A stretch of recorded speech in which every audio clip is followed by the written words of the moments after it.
አላህ ያክብርልኝ። እንኳን ደህና መጣሽ።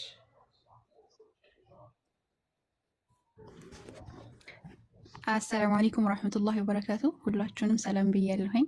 ቢስሚላሂ ራህማን ራሂም አልሐምዱሊላሂ ረቢል ዓለሚን ወሰለላሁ ወሰለም ዐላ ነቢይና ሙሐመድ ወዐላ አሊሂ ወሰሐቢሂ አጅማዒን። እንኳን ደህና ቆይ። ወደ መጀመሪያው ጥያቄ ስንሸጋገር ዛህራ ውልደቷን፣ እድገቷን ከቤተሰብ ጋር ያላትን ዛህራ ማናት? እሱን ነገር እስኪ ቼክ እናድርገውና ዛህራ የት ተወልዳ አደገች? እሺ አመሰግናለሁ። እኔ ወሎዬ ነኝ፣ የራያ ልጅ ነኝ። ያደግኩት ገጠር ላይ ነው፣ የገጠር ከተማ የሚባል ቦታ ላይ ነው እና አልሐምዱሊላህ ቤተሰቦቼ በጎን ሙስሊሞች ናቸው፣ በጎን ክርስቲያኖች ናቸው በአባቴ በኩል። ግን እኔ አያቴ ጋር ነው ያደግኩት እና አልሐምዱሊላህ ጥሩ አድርጋ ነው ያሳደገችኝ። አላህ ኸይር ጀዛዋን ይክፈላት። ካፊርን ብትሆን በጣም መልካም ሴት ነች እና ጥሩ አድርጋ ነው ያሳደገችኝ። ያው ያደግኩበት በጣም አሪፍ ማህበረሰብ ነው። ቀጥቶን ስናጠፋ እንደዚሁም ደግሞ መልካም ስንሰራ መስግኖን መልካም ማህበረሰብ ያለበት ቦታ ነው የተወለድኩት አልሐምዱሊላህ። እና የተወለድኩት ወሎዬ ነኝ እንዳልኳችሁ ራያ አካባቢ ነው የተወለድኩት ማለት ነው። እና ዛህራ ይሄ ነኝ። ማሻአላህ። እስኪ ከቤተሰብ ጋር የነበረሽን መጀመሪያ ከአያትሽ ጋር ነው ያሳደግሽው። በነገራችን ላይ ከአያት ጋር የሚያድጉ ልጆች በጣም ቀበጥ ናቸው ይባላል። ቀበጥ ግን አይደለሽም፣ ቁጥብ ነሽ። እና እንዴት ነው ይሄ ነገር? ወይንስ እዛ አካባቢ ትንሽ በይነ እስኪ እሱ ጋር። ቀበጥ ሳይሆን ጠንካራ አድርጋ ነው ያሳደገችን። ማለት ጥፋት ሲጠፋ እንቀጣለን። በደንብ ነው የምንቀጣው። በደንብ መመታት ካለብንም እንመታለን፣ መሰደብ ካለብንም እንሰደባለን። እና በደንብ ቀጥታ ነው ያሳደገችን። ይሄ የአያት ምናምን የሚባለው ነገር እንደሚባለው ነገር አይደለም ያሳደገችን። እና ጥሩ አድርጋ ነው ያሳደገችን። የገበሬ ልጅ ነኝ፣ ገበሬ ነን እና ከብት እያገድን ግመል እየጠበቅን እና ያደግኩት አልሐምዱሊላህ። እርሻ እያረስን እየወቃን እያጨድን እንደዚህ ላይ ያደግኩት እና ጠንካራ አድርጋ ነው ቢሆን ነገራቶችን እንድንወጣ በራሳችን እንድንወጣ አልችልም የሚለውን ነገር በፍጹም ይሄ ከአእምሯችን እንዲወጣ አድርጋ ነው ያሳደገችን። እና ይሄ አልችልም የሚባለውን ነገር ራሱ አናውቀውም፣ ራሱ እንችላለን ነው።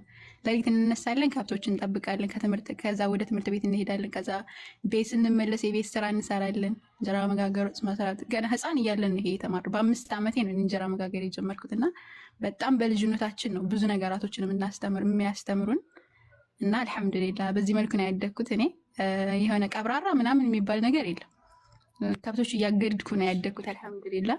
እና ይሄን አስተዳደጌ ጠንካራ አድርጋን ያሳደገች እና ለሂዳያ ይስጣት፣ እስልምና የሚወፍቃት።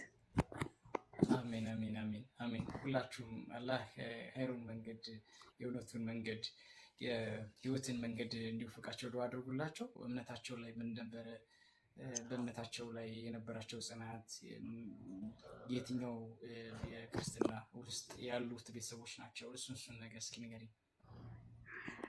አያቴ ኦርቶዶክስ ነች፣ ግን ያን ያክል አይደል ጠንካራ የምትባል አይደለችም። ግን ያውና ቤተክርስቲያን ምናምን እንደዚህ የሄደች እንትንም ይሆናላ የሚባለው ቦታ ባትሆንም ግን ጠንካራ የምትባልም ነች። ማለትም ይሆናላ የሆነ እውቀቱ ምናምን እንደዚህ የሚባል ዲቴል የላትም። ግን ደግሞ በሃይማኖቱ ጠንካራ የምትባል ነች። የሆነ አልበገር አይነት ማለት ነው። እንደዛ አይነች። ግን እኔ ከዛ በተቃራኒ ነበርኩ። ቤተክርስቲያን በጣም ነበረ የምሄደው፣ በጣም ነበረ የምጸልየው። ለማስቲካ ብር ስሰጥ ራሱ እኔ ሄጄ ሻማ ገዝቼ ነበረ። ሻማ ብርቼ ቤተክርስቲያን ብቻዬን ነበረ የምሄደው። የሚገርማችሁ ግመል ጠብቂ ስባል ግመል አቋጥሪ ውሰጅ ይባላለሁ እና ግመሉን መትቼ ከዛ በኋላ ሱቅ ሄጄ ሻማ ገዛና ቁጭ ብዬ ብቻዬን ነበረ የምጸልየው ቤተክርስቲያን ውስጥ ማለት ነው። እና በጣም ነበረ እኔ ቤተክርስቲያን ማዘወትረው። ሰው ግን አያውቅም ይሄን። ብቻዬን ነበረ የምሄደው። ምክንያቱም ስራ ትቼ ምናምን ከሄድኩኝ ይቆጡኛል። ስለሚቆጡኝ በጣም ነበረ መጸለይ የምፈልገውና ብቻዬን መሆን በጣም ደስ ይለኛል። በተለይ ቤተክርስቲያን ውስጥ ፈጣሪ ጋር ማውራት ምናምን በጣም እወድ ነበር እና ህፃን ነበርኩ፣ ግን በጣም ነበረ እንደዚህ አይነት ነገር የሚያስደስተኝ። ተወሰነም በኩ ይሄ መዝሙር ምናምን የሚባል ነገር አይጠፋኝም። በተለይ ደግሞ እነዚህ የዘማሪዎች ምናምን ነገር ሽምድድ አድርጌ ነበር። የነ ምርትነሽ የነ ዘርፍ የከበደ የድሮቹ እነሱ ነበሩና የእነሱ እንዳለ ሸምድጄ ነበር የሚይዘው። በቃ አንዴ ከሰማው በአንዴ ነበር የምለውና በጣም ነበር የምወደው እንደዚህ አይነት ነገር። አልሐምዱሊላህ የሆነ ዝርክርክ ያለ አስተዳደግ አይደለም ያደግኩት። በጣም ስትር ብዬ ነው ያደግኩት። አልሐምዱሊላህ ተቀጥቼ ነው ያደግኩት። አጎቶቼ በመካከል ነበሩ፣ ብቻ ሴት ነበርኩኝ እኔ በጣም ብዙ አጎቶች ላይ ወደ 8 የሚደርሱ አጎቶች ነበሩኝ። የዚህ መጥቼ ልጅ ያለው መጣሁኝ እንትን አልኩኝ። እናቴ ማለት ሂጃብ እኔ ልጅነቴ ጀምሮ እኔ ሂጃብ እለብሳለሁ ማለት ሂጃብ ስላችሁ ይሄ ዝም ብሎ ሂጃብ ሳይሆን እንትኑን ማለት ነው። ይሄ በነጠላም ቢሆን ልክ ክርስቲያኖች የሚለብሱት መቀነት ይባላል በእኛ እንደዚህ ይለብሳለሁ። የሆነ ክፍት ልብስ መልበስ አልወድም። ፀጉሬን እንኳን እንትን ብዬ ተሰርቼ ምናምን አምሮ ምናምን ራሱ ማለት ነው ከጥምቀት ምናምን አለ እንደዚህ በዓል ሲካሄድ ምናምን በጣም የምዘንጥበት የዚያን ሰዓት ራሱ መክፈት እኔ በጣም ነበር የምፈራው። ተሸፍኜ ነበር የምወጣው ራሱ ማለት ነው። እና ወደ ዱር ምናምን ሲሄድ ራሱ የሆነ ሽርጥ ነገር ወይም ደግሞ እንትን ነገር ከላይ ላይ ካልጫንኩ በጣም ነው ስቅቅ ነው የሚለኝ። እና እዚህ መጥቼ እናቴ ምን ትለኝ ነበር ሙስሊም ትሆኛለሽ አንቺ ምናምን ትለኝ ነበረ ማለት አለባበሴን ስለምታይ ማለት ነው። እና በጣም ነበረ ማፍረው ደግሞ እና ከዛ በኋላ በይቺ በጣም ሙስሊም የምትሆን ነው የሚመስለኝ ምናምን እንደዛ ነበረ የምትለኝ። ከዛ እናቴም እንደዚህ እያልች ነው በፍጹም በጣም ነበረ የምከራከራት እናቴ በፍጹም አንድ ሰው እንትን ሂጃብ የሚለብሰው እኮ ክርስትና እኮ ሂጃብ ያዛል እንደዚህ እንትን የሆነ አሳምር የሂጃብ ባልለውም መኮናነብ ምናምን አላን ነበር በዛ ሰዓት ማለት ነው። ራስን መሰተር ክርስትና የሚያዘን ለምንድን ነው እንደዚህ የምትይ ምናምን እላታለሁ። እንደዚህ እንትን አለ ምግብ መብላት ደግሞ ከዚህ የሙስሊም ስጋ ስለሆነ የሚበላው በሙስሊም ስጋ መብላት ወደ ክርስትና ማነው ወደ እስልምና የሚያመጣ ነው የሚመስላቸው ብዙ ጊዜ አይተህ ከሆነ ኢትዮጵያ ላይ በተለይ ማለት ነው። እና ስጋ በመብላት አይደለም ዋናው ልብ ንጹህ አድርጎ ፈጣሪሽን ማምለክ ነው ምናምን እንደዚህ ነበረ የምከራከረው። እና ክርስቲያኖችም በሰዓቱ ነበሩ እናቴ ጋር ሲኖሩ የነበሩ እነዛ ራሱ በጣም ይገርማቸው ነበረ። ኧረ ጉድ ይሉ ነበረ ማለት ነው። እና በጣም እናቴ ጋር እንከራከር ነበር። ከዛ እናቴ ወደ ኢትዮጵያ ገባች። ወደ ኢትዮጵያ ከገባች እንደዚህ አመት ምናምን ቆይቼ እንደዚህ አጋጣሚ ሆኖ የእንትን የኢየሱስ ክርስቶስ የህይወት ታሪክ የሚል ስቅለት እያየሁኝ ነበረ። እንደዚህ መዝሙሮች ምናምን ነበር የማዳምጠው የነበረው እና አጋጣሚ ስቅለት መጣልኝ።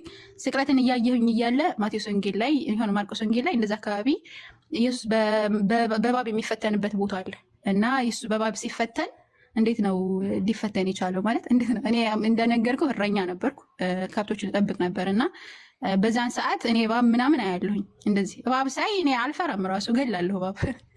ምክንያቱም ያን አስተዳደግ ነው ዋና የሰው ልጅ አስተዳደግ። ስታድግ የሆነ ነገር አትፈራውም። ራሱ ጅብ ብታይ ምናምን አሁን ለምሳሌ እኔ አንተ እንደምትፈራው ላልፈራ እችላለሁ። ለምን ያደግኩበት ማህበረሰብ ያደግኩበት ስለሆነ በዱሩ እያየኋቸው ስላደግኩኝ ማለት ነው። እና እባብ እንደዚህ ሳይ እገል ነበር እና እንዴት ነው አምላክ በእባብ የሚፈተነው ምናምን እንደዚህ አይነት ጥርጣሬ የሆነ አላህ ሱብሃነሁ ወተዓላ ሊመራ ሲፈልግ ጥርጣሬ የሚፈጥር በሆነ ምክንያት ነው። እና እኔ ጌታዬን በጣም ነበር የምፈልገው። እኔ የዓለማቱን ጌታ አንዱ አምላክ አለ ብዬ ነው እኔ የማምነው። ልቤ እንደዛ ነበር የሚነግረኝ ሲጀመርም ማለት ነው። እና ከዛ በኋላ እንደውም አንድ ጊዜ ይህንን እንትን ገጠመኝ ልንገርህና ከዛ ወደ መጣሁበት አልፋለሁ። የሆኑ እህቶች ነበሩ፣ ህፃናቶች እያለን እየተጫወትን ነበር እና በጣም ብዙ ጊዜ የሚመለኩት እዛ ላይ መላእክቶች ሰማዕቶች ናቸው። በተለይ በኛ ሀገር ማለት ነው ጊዮርጊስ፣ ገብርኤል እንደዚህ እንትን የሚባሉ ማርያም እነዚህ የሚባሉ አሉ እና እነዚህ ኢየሱስ የሚባል ቦታ አለ።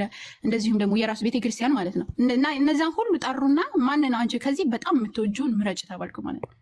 እኔ ማርያም በጣም ነበር የምወዳት፣ እስቲ የምምለው በማርያም ነበረ እና የምወደው ገሌን ነው ብዬ ስመርጥ የሆነ እንዴት ነው እሱን የአንዱን መርጠሽ አንዱን ጠላሽ አይነት ነገር ስሜት ሲሰማኝ እንዴት ነው ይሄ ሁላ የሚሆነው ብዬ ራሱ ተጠራጥሬ ነበረ ልጅ እያለሁኝ። ከዛ በኋላ ወደ ራሴ ተመለስኩ ማለት ነው።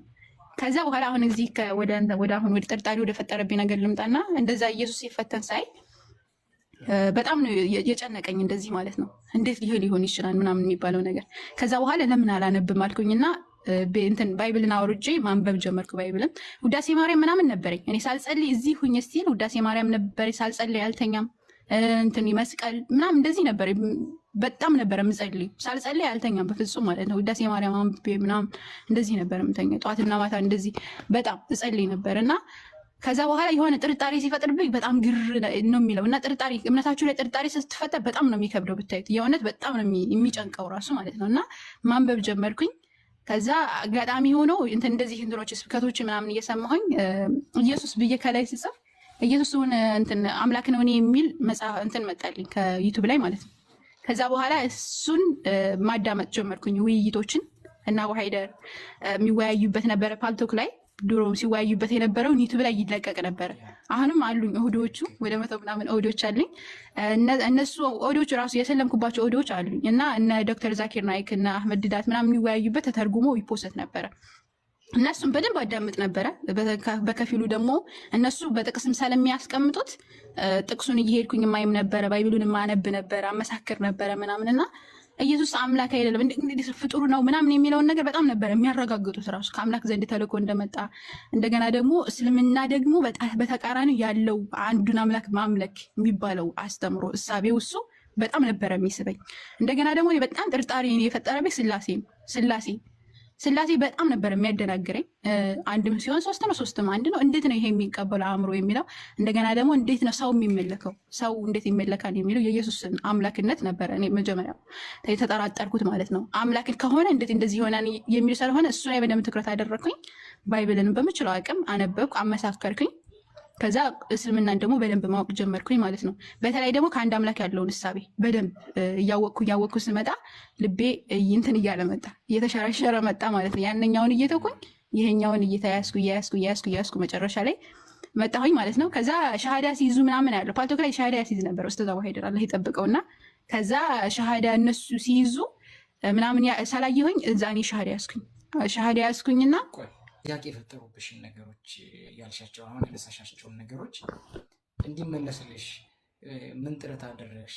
እና እዚህ አካባቢስ ምንድን ነው ማለት ይሄ ማለት ለመስልሽ ያ ሁሉ ዝማሬ ያ ሁሉ እምነት ሲከናወኑ የነበሩ ለስጋ ፍላጎትሽ ወይም ደግሞ የሚሰጥሽን እንድትደሰትችበት የሚሰጥሽን ሳንቲም ጧፍ ገዝተሽ ሻማ ገዝተሽ የምታመልኪውን አምላክ ጥያቄ ሲፈጠርብሽ ይህን ነገር ምንድን ነው መፍትሄው ብለሽ ምን አደረግሽ? እዛ አካባቢ ምን ተብሎ ተመለሰልሽ? እንዳልኩ እኔ የምጠይቀው ሰው አልነበረም። ሰው ምናምን እንደዚህ እንዳሁኑ አላውቅም ነበር፣ እንደዚህ ጠይቄ አላውቅም። ግን ምንድነው የማደርገው መሰለህ? ውይይቶችን አዳምጣለሁ። ምክንያቱም የሚወያዩት እና ኡስታዝ አቡ ሀይደርም ሆነ እና ዶክተር ዛኪር ናይክም ሆነ እና አህመድ ዲዳ ሲወያዩ የነበረው ከቄስ ጋር ነው። ቄስ ጋር ፓስተር ጋር አስበው እነሱ ጋር ነው የሚወያዩት እና እነሱ ጋር በሚወያዩ ጊዜ መልስ ሲያጡ ነው የማየው። እነዚህኞቹ ሲጨናነቁ ምናምን ነው የማያቸው ቄሶቹን ማለት ነው።